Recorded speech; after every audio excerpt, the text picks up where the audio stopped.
To you, closing the door is just privacy. But to them, it's betrayal.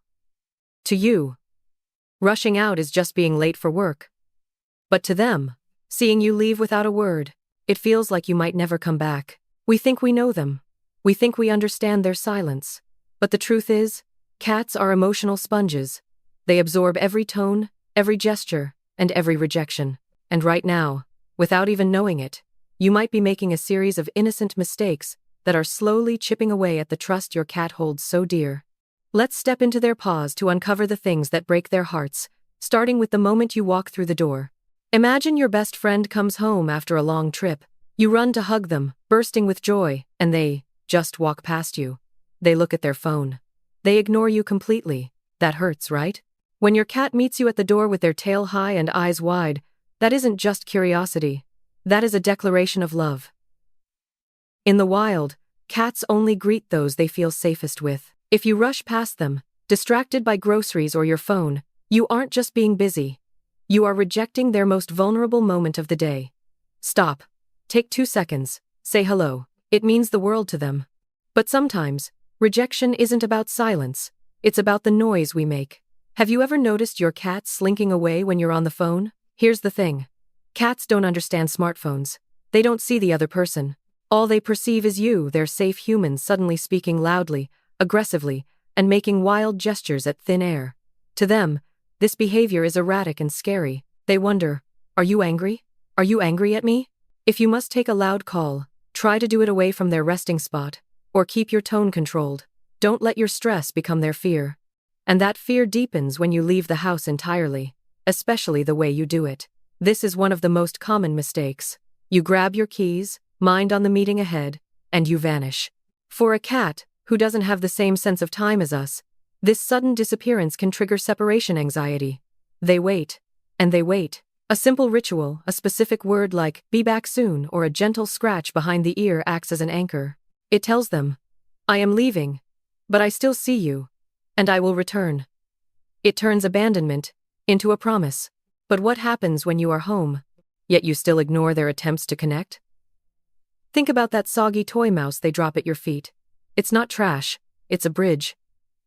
Hunting is their love language. When they bring you a toy, or initiate play, they are inviting you into their world. Consistently ignoring these invitations sends a painful message. I don't want to bond with you. Over time, they stop asking, and a cat that stops asking to play is a cat that has given up on the connection. Nothing damages that connection faster than how we use their own identity against them. Your cat knows their name. But what emotion is attached to it? If the only time you say Luna or Max is when you are scolding them, or dragging them to the vet, that sound becomes a trigger for anxiety, not affection. Their name should be a safe word. Use it when you feed them, when you cuddle them. Don't let their own identity become a signal of disappointment. This emotional distance often feeds into a dangerous myth we all believe, that cats are loners. We assume they don't feel lonely. But this is false. Cats are social creatures. They feel your absence. They feel the silence of an empty house. Leaving them alone for 12 hours with no stimulation, no background noise, and no interaction isn't independence, it's isolation. But emotional pain is only half the story. The other half lies in the very world you've built around them. First, consider their rhythm. Cats are creatures of absolute habit. Imagine if the sun suddenly rose from the west tomorrow. That's how a cat feels when you drastically change feeding times or move furniture constantly. Inconsistency creates chronic stress. They don't need a military schedule, but they need anchors. Feed them at the same time. Play at the same time. Predictability equals safety. Safety also means access. When you shut them out of rooms, especially the bathroom, you aren't just creating a boundary, you're breaking the pack.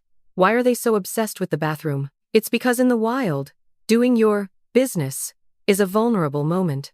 When they follow you in, they are actually guarding you. When you lock them out, you are severing that connection. If you can, let them in. Let them sit on the bath mat. It's a small price for their peace of mind. While you block their path with doors, you might be blocking their comfort with something invisible. Smell. You love your lavender candles and citrus cleaning sprays. But your cat? They live in a world of scent. Their sense of smell is 14 times stronger than yours. Strong artificial fragrances aren't just annoying.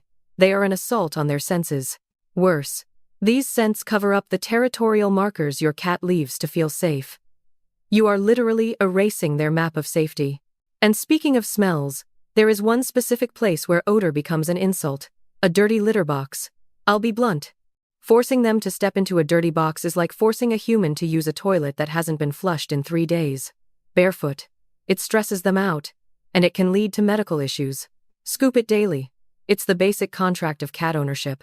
Once their basic needs are met, we have to look up. Literally. Cats live in 3D. They need vertical space. When a cat is high up, they feel powerful. They can survey their kingdom and feel safe from predators. If your home is strictly floor level, no cat trees, no window perches, you are forcing them to live in a vulnerable state. Give them a view, and you give them dignity. But dignity is hard to maintain when you are left blind in your own territory. We often assume cats can see in the dark, and they can, but not in total darkness. Leaving them in a pitch-black house when you go out at night can be disorienting and frightening.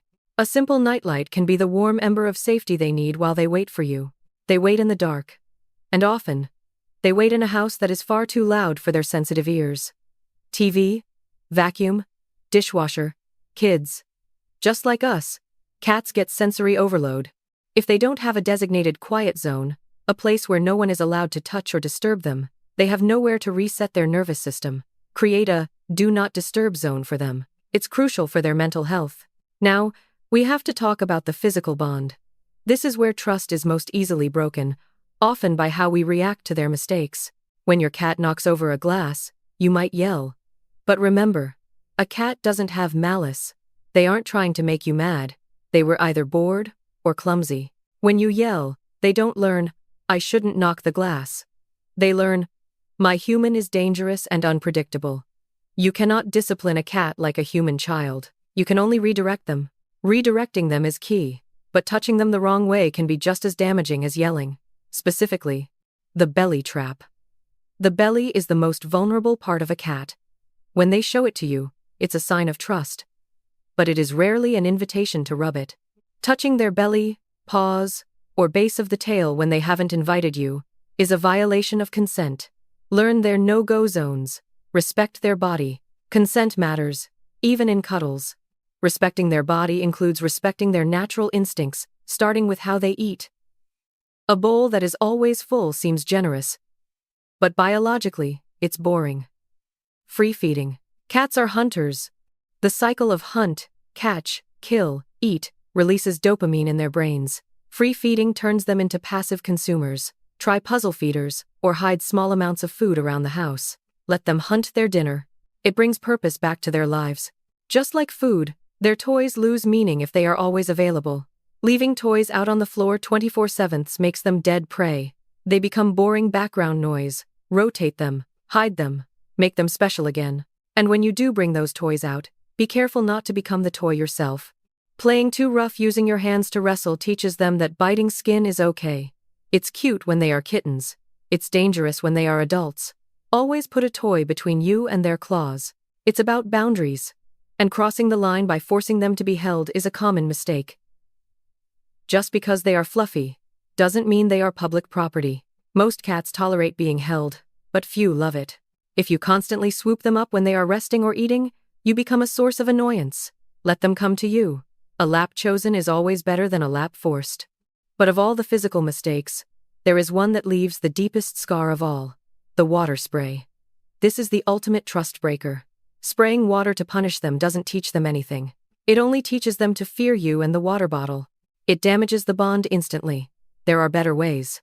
Use positive reinforcement. Reward the good, redirect the bad. But never, ever, use fear as a tool. If you read through this and felt a pang of guilt, take a breath. We have all made these mistakes. I have. We all have. The fact that you are here means you care, and that is what matters most. Cats are incredibly forgiving creatures. You can start today. Listen closer to their silence. Respect their boundaries. Blink slowly at them to say, I love you. Because the truth is, your cat's heart is more fragile, more devoted, and more attuned to you than you ever imagined. They don't ask for much, just to be seen, just to be understood. Which of these signs surprised you the most? Or do you have a special way you say I love you to your cat? Tell us your story in the comments below. Let's build a community that listens to them. If you want to understand the secret language of your cat better every day, don't forget to like and subscribe, because your cat's heart deserves it. Thanks for watching.